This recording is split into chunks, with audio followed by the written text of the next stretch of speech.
So hello everyone, और एक और नए वीडियो में एक और इम्पॉर्टेंट वीडियो जो स्टूडेंट नीट का एग्ज़ाम देने वाले हैं और नीट के एग्ज़ाम के साथ साथ वो सोच रहे हैं कि अगर नीट में इन केस एडमिशन नहीं होता है तो हमको नर्सिंग के अंदर एडमिशन लेना है। ठीक है ना, नर्सिंग के अंदर एडमिशन लेना नीट के थ्रू लेना है या वो एम्स का एग्ज़ाम अलग से एम्स नर्सिंग का दे रहे हो। तो स्पेशली ये तो गर्ल्स के लिए। अब कुछ बॉयज़ सोच रहे हैं कि हम किस कोर्स के लिए, मतलब नर्सिंग कोर्स के लिए हम एलिजिबल हैं या नहीं, और इसका कट ऑफ क्या रहता है, ठीक है ना, क्या प्रोसीजर रहता है। उसके साथ साथ किस किस मतलब जो कॉलेजेस हैं, कौन कौन से कॉलेजेस हैं जिनके लिए हम, जिसमें हम एलिजिबल हैं, और कितना परसेंट सीट्स के लिए हम एलिजिबल हैं।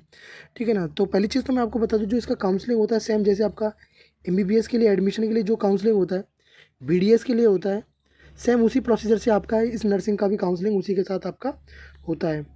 ठीक है ना। अब मैं आपको बताता हूँ, देखो ये तो आपका बेसिकली रहा रिजर्वेशन पॉलिसी के बारे में कि किस कैटेगरी को कितना रिजर्वेशन होता है, जिससे कि आपको पता है कि देखो रिजर्वेशन यहाँ पे लिखा हुआ है ना, reservation policy for central government followed. आपको जो एससी के लिए देखो 15% है, 7.5% आपका एसटी के लिए है, और आपका जो ओबीसी में एनसीएल वाले हैं देखो, तो उनके लिए भी रिजर्वेशन है पीडब्ल्यूडी कैटेगरी को।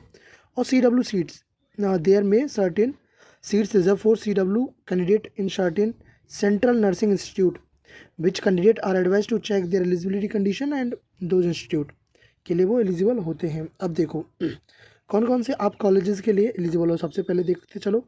और वहाँ पे ये भी देखना है आपको कि कौन कौन से वहाँ पे मेल्स भी एलिजिबल हैं या नहीं। पहले देखो अहिल्याबाई कॉलेज ऑफ नर्सिंग जो न्यू दिल्ली के अंदर में, यहाँ पे केवल फीमेल्स के लिए नर्सिंग का कोर्स ऑफर होता है, जिसमें कि देखो जो आपकी जो ऑल इंडिया जो काउंसलिंग होती है 15% सीट्स वहाँ से फिल होती हैं, और 85% सीट्स इसकी दिल्ली कोटा के थ्रू फिल होती हैं। उसके बाद में हम बात करते हैं नेक्स्ट, देखो सेकंड आपका college of nursing Ram Manohar है ना, राम मनोहर वाला जो न्यू दिल्ली के अंदर में, ये भी फीमेल्स के लिए, लेकिन जो इसकी सीट्स है वो 100% नेशनल सीट मतलब ऑल इंडिया कोटा के थ्रू फिल होती हैं। उसके बाद में हम आगे बात करते हैं, देखो देखो कुछ सीट्स हैं, देखो यहाँ पे दो कॉलेजेस हैं, उसके अंदर बॉयज़ भी इसके लिए एलिजिबल हैं।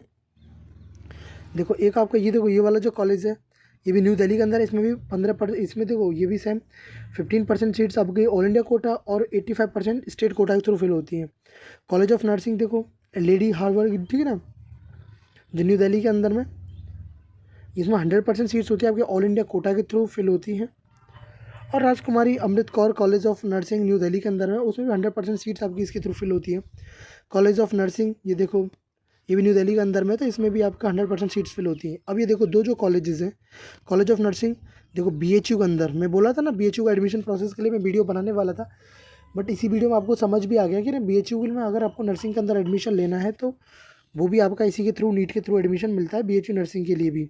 ठीक है ना। तो यहाँ पर जो 100% सीट्स होती है वो ऑल इंडिया कोटा के थ्रू आपको मिलती हैं, क्योंकि आपको बीएचयू आपका सेंट्रल यूनिवर्सिटी है। और देखो भोपाल नर्सिंग कॉलेज, ठीक है ना, इसके अंदर में आपको देखो मेल फीमेल दोनों के लिए एलिजिबल, यहीं पे आप एलिजिबल है। तो काउंसलिंग में इस चीज़ का आपको ध्यान रखना होता है कि बॉयज़ कहाँ के लिए एलिजिबल हैं। तो 100% सीट्स के थ्रू आप इसमें एडमिशन ले सकते हो। अब मैं आपको इस बार का कट ऑफ बता देता हूँ कि किस रैंक तक आपको कॉलेज में एडमिशन मिला है, जिससे कि आपको एक आइडिया लग जाएगा। ये देखो आपका रैंक के बेसिस पे है। ये देखो आपका जो न्यू दिल्ली वाला जो कॉलेज था, देखो नॉर्थ दिल्ली म्यूनसिपल जो कॉलेज था, इसका देखो 35,375 इसका जो ऑल इंडिया ओपन रैंक था उसके लिए।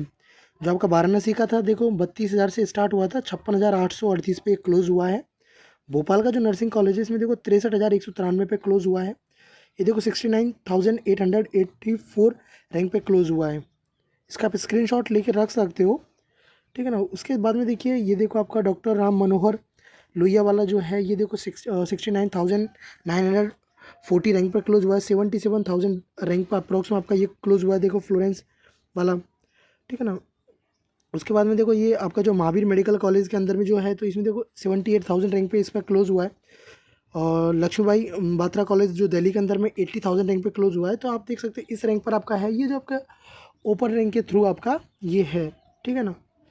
इसको ध्यान में आपको रखना है। और ये आपका जो है ये कट ऑफ है। अब आपको कितना मार्क्स तक आपको लाना पड़ेगा वो मैं आपको अभी आपको पता है कि 2024 के अंदर में आपका अनफ्लैक्चुएशन मतलब अनइवन फ्लैक्चुएशन देखने को मिला था रैंक के बीच में और मार्क्स के बीच में। तो आप इस चीज़ को तो अब इस बार कंसिडर नहीं करके चलोगे कि नहीं हमारा इतना मार्क्स होना चाहिए, ठीक है ना।